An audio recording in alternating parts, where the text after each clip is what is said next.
Her şey güzeldi seninle. Tüm yıldızlar senin ellerinde. Bana boşluklar,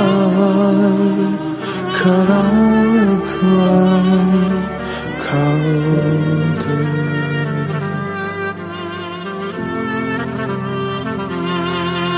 Dünyam dönerdi seninle.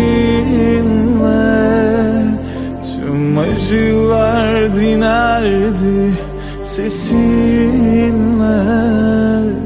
Bana yağsın kar, beni bulsunlar günahlarım.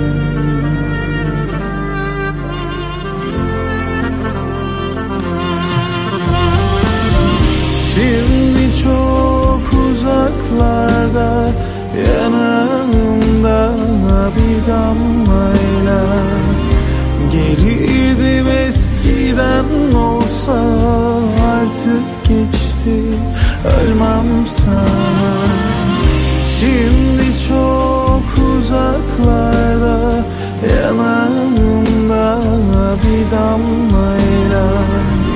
Gelirdim eskiden, olsa artık geçti, ölmem sana.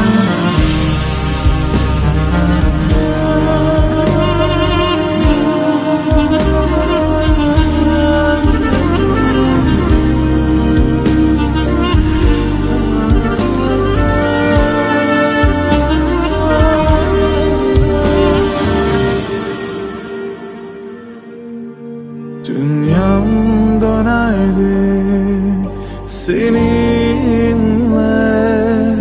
Tüm acılar dinerdi sesinle. Bana yağsın kar, beni bulsunlar günahlarım.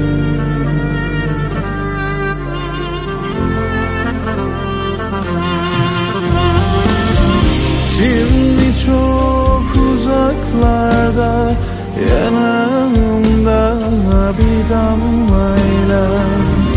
Gelirdim eskiden, olsa artık geçti, ölmem sana.